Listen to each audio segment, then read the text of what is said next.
Itu bagian dari perintah Jokowi supaya anak buah itu ngomong, supaya anak buah ngomong. Dan dia menyuruh anak buah ngomong pula. Dia akan cuti sampai tahun 2027. Aku udah ngomong itu, Bung, bukan soal cuti. Dia menghindari pengadilan, menghindari tanggung jawab, memperlihatkan dia punya ijazah karena dia itu nggak punya. Mengapa tidak punya kemampuan untuk mawas diri?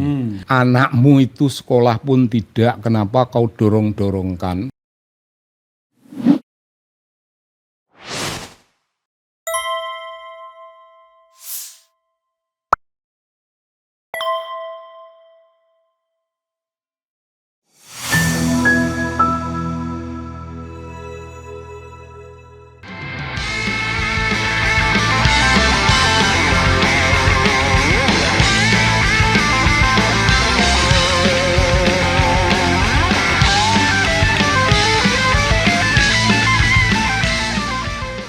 Dan sekarang ini orang-orangnya disuruh bersuara bahwa dia tidak dihormati oleh partainya yang dulu.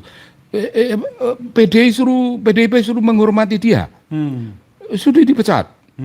Dan waktu dia dipecat, dia menelan kurban Bung Hasto. Mau dimana begitu kan. Dan itu tidak karena PDIP. Dia itu dalam ungkapannya orang-orang Solo. Kowe metik waing pakerti, kamu memetik buah tingkah lakumu sendiri. Jadi jangan salahkan orang lain. Jangan salahkan PDIP, jangan salahkan Bung Hasto, jangan salahkan siapapun. Nah ini tukang ngomong-ngomong dari PSI ini orang tua yang tidak bisa membimbing anak-anak muda, dia menuduh, wah dia dilemahkan oleh kekuatan yang dulu. Dia yang mengkhianati partai, kenapa? Dan macam-macam kayak begitu. Nggak bisa, Bung. Orang bersuara seperti suara PSI yang kayak begini ini tidak bisa diterima. Itu bagian dari perintah Jokowi supaya anak buah itu ngomong.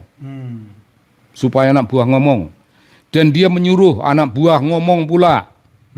Dia akan cuti sampai tahun 2027. Aku udah ngomong itu, Bung, bukan soal cuti. Dia menghindari pengadilan, menghindari tanggung jawab, memperlihatkan dia punya ijazah karena dia itu nggak punya. Nah, efek dari penghindaran tanggung jawab macam itu kan perkara hukum itu. Nggak bisa di pengadilan itu tidak mengadili presiden maupun wakil presiden. Dia mengadili individu bernama Jokowi yang mengkhianati janji-janjinya yang telah berkali-kali menunjukkan tidak mau urusan dengan pengadilan. Sekarang pada gilirannya dipanggil. Karena lo ingin mencelakai 3 orang peneliti dunia ilmiah. Iya, 3 orang. Dan Bung Rismon. Ya begitulah. Tapi tadi belum dijawab, Kang Sobari. Kenapa kemudian tiba-tiba berubah? Kapan turning point-nya itu? Dari pendukung Jokowi sampai kemudian pengkritisi kelas 1 seperti ini. Ketika kita menyadari bahwa orang yang kita junjung-junjung ini tidak layak dijunjung. Pertama, karena dia mengkhianati perkara yang demikian penting dalam hidup kita, yaitu konstitusi. Dia mengobrak-abrik konstitusi dan dia dalam pengertian ini mengapa tidak punya kemampuan untuk mawas diri. Anakmu itu sekolah pun tidak, kenapa kau dorong-dorongkan? Maksudnya Gibran. Iya toh. Dilegal-legalkan. Konstitusi yang tidak melegalkan dilegal-legalkan. Dirobek konstitusinya. Supaya dia bisa menjadi wakil. Apa dia tidak tahu wakil presiden itu pekerjaan, itu posisi mulia agung, dan itu representasi dari bagaimana seluruh rakyat mempercayai orang yang dipilih. Lah kalau begini kita ini golongan orang yang sekolahan ya, mangan pojok sekolahan kita. Ya. Terus dipimpin oleh orang yang tidak sekolahan, itu kan penghinaan terhadap Oke. Jadi harkat kalau bangsa. saya simpulkan, kemarahan Kang Sobari itu ketika Gibran dicalonkan sebagai wakil presiden. Dan bapaknya mengoyak-ngoyak Oke. PDIP. Mengejar-ngejar PDIP. Sorry. Mengoyak-ngoyak betul ya? Mengoyak konstitusi, mengoyak PDIP. Karena kalau bahasa Jawa oyak-oyak itu artinya ngejar. Mengoyak-oyak, ngejar. Mengoyak-ngoyak, dikoyak-koyak. Yeah. Jadi dia memaksa diri, memaksa PDIP memberi izin untuk mencapai apa yang namanya term ketiga kepresidenannya. Ya, the third term of office ya. Nggak mau, Mbak Mega nggak mau. Dan itu marah. Dan itu marah. Nah kalau hal itu membuat dia marah, maka begitu banyak orang, kita orang-orang waras, kita mendukung dia itu bukan tanpa reserve. Ya, tapi begini Kang Sobari ya, kan saya interview Kang Sobari tahun 2022. Sementara dorongan untuk dinasti politiknya sudah mulai 2020. Ketika di tengah COVID dipaksakan diadakan pemilihan kepala daerah untuk agar Gibran bisa menjadi wali kota Solo. Ya. Tapi Kang Sobari pada interview saya tahun 2022 belum melihat itu sebagai sebuah fenomena yang perlu dikritisi. Belum, mungkin mayoritas orang belum melihat itu. Oke. Karena masih ada unsur legitimate. Asing. Legally right, politically correct. Oke. Seolah-olah. Ya. Apa sebabnya? Karena itu masih dukungan PDI Perjuangan. Ya, dan kemudian usianya udah nyampe memang. Itu dulu. Ya. Jadi itu iyalah ini agak sedikit memalukan. Kita udah merasa, Bung. Ya. Wah, malu sekali sebenarnya. Ini aib bagi kita yang memiliki suatu kredibilitas dalam hidup ini. Kalau menyodor-nyodorkan, anaknya sendiri begitu. Tapi sejauh persoalan itu bagi urusan-urusan, bagi kekuatan-kekuatan politik ya masih menganggap ya oke lah, dia nyerobot itu tempo hari itu di PDIP untuk jadi wali kota itu nyerobot, tapi Pak Rudi mengalah. Dia potong regenerasi yang sudah disiapkan. Iya, potong orang lain. Itu tapi itu hari itu masih ada sejenis pemahaman ya ada, udahlah diterima. Kita tidak tahu bahwa dia ini diberi hati ngerogoh rempelo. Jadi kita udah kasih hati ngerogoh yang lebih penting lagi dan seterusnya sampai pada suatu kenyataan bahwa menantunya dijunjung tinggi demikian rupa, punya kemewahan politik, anaknya punya kemewahan politik macam itu dan seterusnya dan seterusnya. Juga, akhirnya pada itu red carpet untuk dunia bisnis mereka yang tidak becus, nyatanya tidak becus dalam dunia bisnis. Dan di situ mulailah kita. Saya agak berdosa kepada Bivitri sebenarnya. Bivitri Susanti. Iya, karena kita berkawan dekat sehingga saya agak leluasa ngeritik Bivitri. Bib, kamu ini itu. Aku membela Bung. Bivitri kan terbuka dalam soal kritik, mirip Anda punya openness. Nah aku bilang begitu. Jadi aku berdosa sama Bivitri sebenarnya. Ya memang gitu, Bung. Itulah momentum, itu turning point dari perubahan mendasar yang terjadi. Itu tidak boleh hanya aku sendiri, Bung. Itu terjadinya perubahan itu menyangkut begitu banyak kekuatan-kekuatan pendukung yang kemudian bye-bye. Meninggalkannya. Iya, meninggalkannya. Jokowi belum terlalu merasa itu kehilangan kita itu belum dia merasa bangga. Masih ada lah. Dia masih meregenerasi. Iya, masih memproduksi kekuatan. Produksi baru. Ya, betul. Gitu. Ya, Sobat Era sekalian, Kang Sobari ini saking kagumnya dengan Presiden Jokowi, itu sampai membuat novel The President judulnya, yang diilhami oleh The Carpenter di tepi Sungai Bengawan Solo. Dan novel itu tadi saya sudah tunjukkan ketika sesi pertama, tapi it's okay ya, jadi nanti nanti bisa ditunjukkan lagi kalau ini. Kenapa sampai betul-betul terobsesi benar dengan Pak Jokowi sehingga kemudian memunculkan novel sebagai sebuah pembelaan terhadap beliau?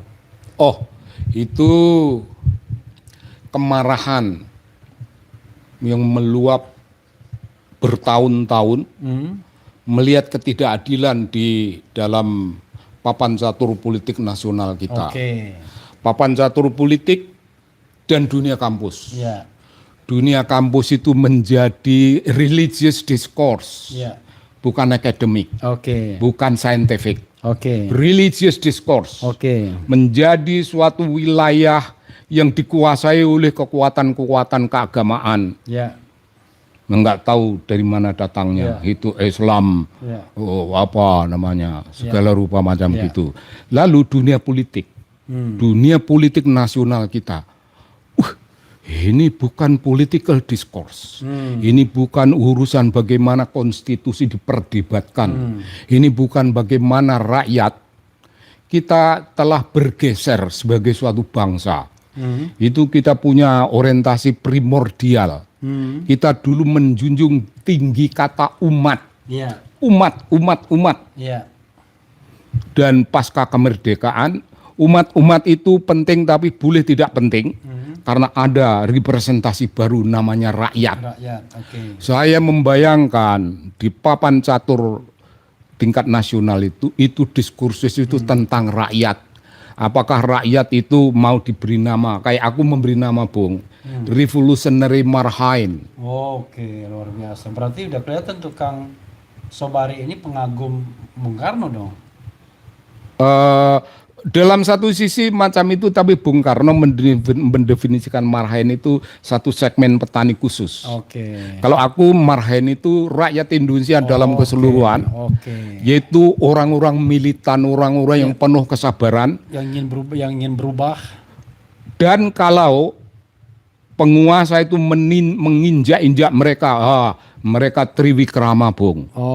Marhain revolusioner itu mampu bertriwikrama, menjadi raksasa besar, mengguncang istana, mengguncang parlemen.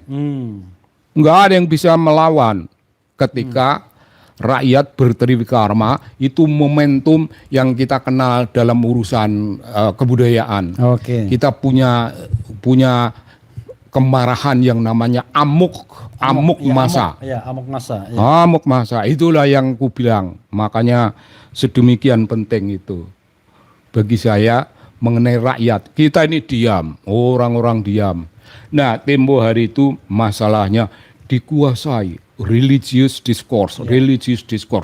Seolah-olah Indonesia ini, dan itu hanya oleh segelintir makhluk yang tidak bisa kita terima, segelintir makhluk yang menafikan NU. NU tidak ada, Mbak, ini kita ini yang ada. Indonesia ini kalau tanpa kita ini masih menyembah berhala dan sebagainya. Nampar wajah gua itu. Marah, maka gue tulislah itu The President. Aku numpang kewibawaannya presiden untuk melawan orang-orang macam itu. Jadi isu The President itu apa isinya? Inti sarinya saya menumpang kewibawaan dan posisi presiden yang mencoba membuat perlawanan politik terhadap kekuatan-kekuatan macam itu. Nah, aku ada di sana, ada di balik itu, dan aku meromantisasi Bung, meromantisasi presiden itu begini, dia punya panglima. Sampai tahun 2022 itu. Sampai ini selesai tahun 16 atau 17, aku nggak begitu. 16 atau 17. Dan kesadaran itu pulih lagi kapan? 2022, 2023. Tahun-tahun itu sudah ada dalam pertanyaan-pertanyaan. apakah aku ini berjalan di jalan yang betul-betul benar sebagaimana aku yakini, ataukah aku sebenarnya termakan oleh gagasan kita sendiri, yaitu gagasan kita itu ingin punya pemimpin, ingin punya pemimpin yang datangnya dari rakyat. Pemimpin, presiden itu just common people, tapi memiliki sesuatu yang kita luhurkan. Tidak perlu istimewa sekali. Akan bagus kalau memang dia datang dari kalangan rakyat. Nah, saya kan lalu merasa menemukan satu jawaban barangkali ini. Barangkali The ini. Carpenter from Solo River. Solo River. Bengawan. Solo. Ya begitu, Bu. Oke, karena saya jalan Kang Sobari ya, dan kita tadi udah lama juga berbincang. Apa nasihat atau closing statement Kang Sobari terhadap mereka yang dua hal ya, sering sekali mengkultuskan orang, entah karena kultus yang jujur atau karena pengen fasilitasinya. Dan yang kedua adalah apa nasihat Kang Sobari terhadap mereka yang masih dalam tanda kutip di jalan yang sesat, yang belum enlightened, belum tercerahkan. Silakan. Begini Bung. Ini mereka ini kan bangsa Indonesia ya, toh? Kita juga bangsa Indonesia. Jadi saya punya sesuatu Bung yang aku agak mentereng-menterengkan. Sebutannya. Apa? Political liberation. Political liberation itu kita membebaskan diri. Politik pembebasan ya. Dari dari pamrih-pamrih, dari keinginan-keinginan. Kecuali keinginan yang mulia, yaitu menjunjung tinggi apa yang namanya politik adiluhung untuk memakmurkan bangsa Indonesia.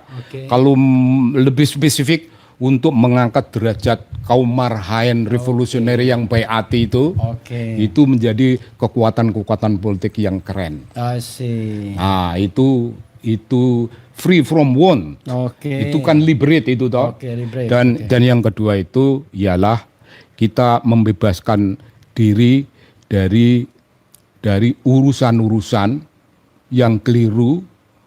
Perjuangan kerakyatan itu perjuangan menegakkan nilai-nilai, bukan memuja orang, bukan memuja individu, bukan memuja golongan, apalagi sampai pada kultus Celtic, kultus itu Celtic, sampai macam gitu, nggak bisa, itu ternyata tidak bisa. Nah, the politic of liberation itu macam gitu, itu di tangan golongan yang namanya kaum intelektual. Ya, apakah dia perangkat ilmunya perangkat keras maupun perangkat lunak, intelektual. Itu kaum intelektual itu definisiku itu jurnalis, aktivis, seniman, budayawan, ya akademisi Bung, otomatis gitu. Nah, golongan intelektual macam itu orang yang pada prinsipnya hidup dalam sejarah. Kalau sejarah sedang melek, kalau sejarah sedang speaking, kita menggunakan kekuatan sejarah. Tapi ketika sejarah sedang bungkam, kita menggunakan mitologi. Nah, mitologi itu apa, Bung? Pertama, sejarah.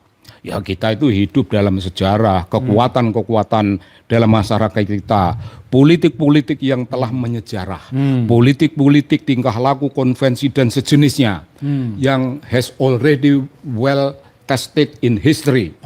Itu kita junjung tinggi. Kita menggunakan kekuatan sejarah, itu pikiran dunia akademik, ilmiah.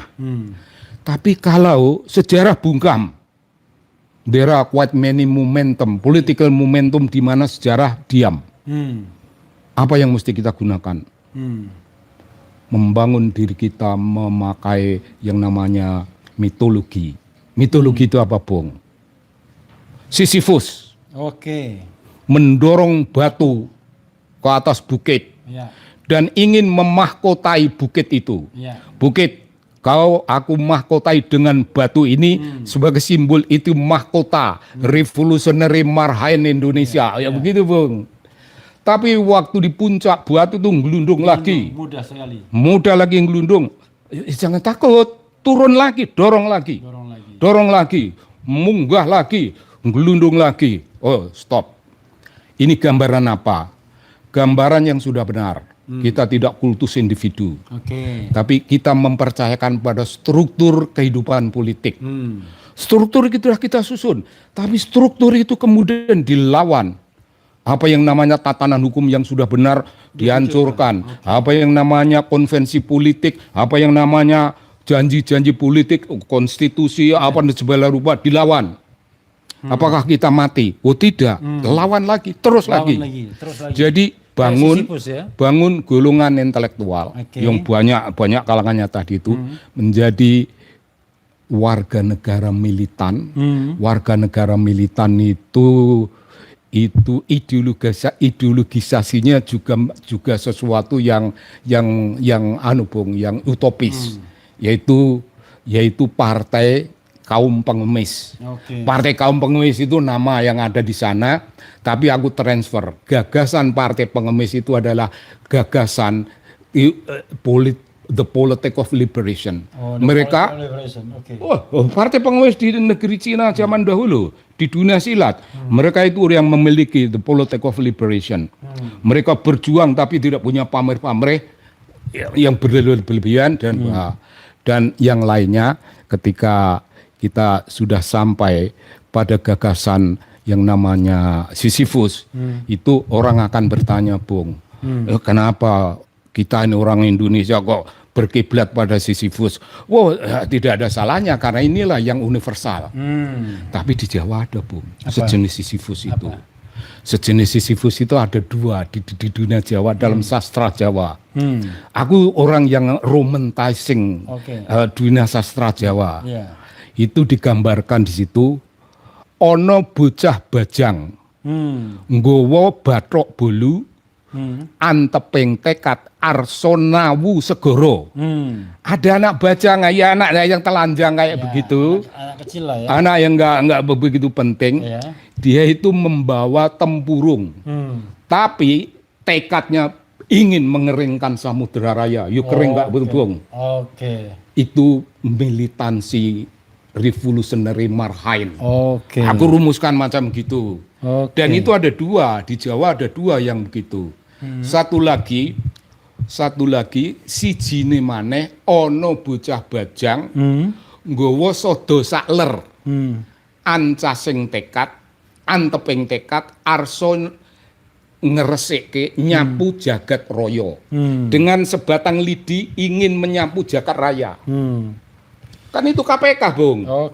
KPK itu ya membawa sebatang lidi, tapi sebatang lidi itu pun dipatah oleh Jokowi. KPK dijadikan bagian dari pemerintahan toh. Lidinya dibuang oleh Jokowi. Tapi kalau Presiden yang mulia Ndoro Prabowo ini bisa membebaskan KPK menjadi sesuatu liberate. Kekuatan politik yang liberate menjadi kekuatan anti korupsi. Dan KPK adalah anak bajang yang membawa tempurung untuk mengeringkan Samudra Raya, dan anak bajang lain yang membawa sebatang lidi untuk nyapu jagat raya. KPK macam gitu. Apakah itu berlebihan? Oh tidak, ini orientasi. It is like a mission impossible. Oh, tidak, Bung. Begini, penjelasannya itu tidak dari situ. Ini tekad. Karena sejarah tidak punya jawaban terhadap persoalan hidup. Sejarah bungkam, maka kita menggunakan mitologi sebagai kekuatan membangun. Bung, inilah yang namanya karakter building zaman Bung Karno itu dulu. Intisarinya begitu. Kalau gua begitu, Bung. Keren nggak tuh, Bung? Keren. Keren lah. Mas ada yang mau sampaikan?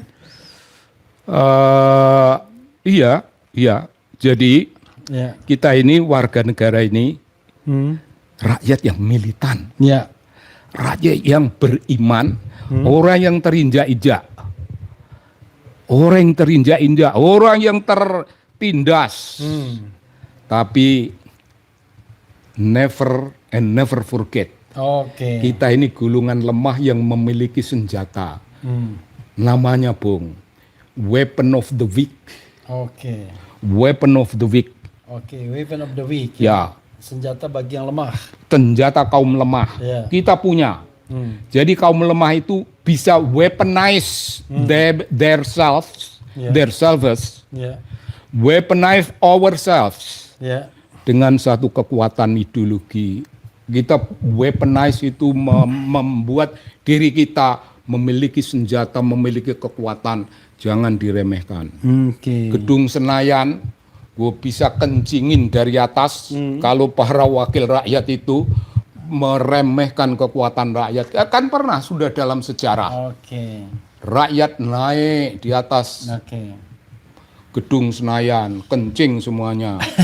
Nah kayak gitu Bung. Oke. Militan.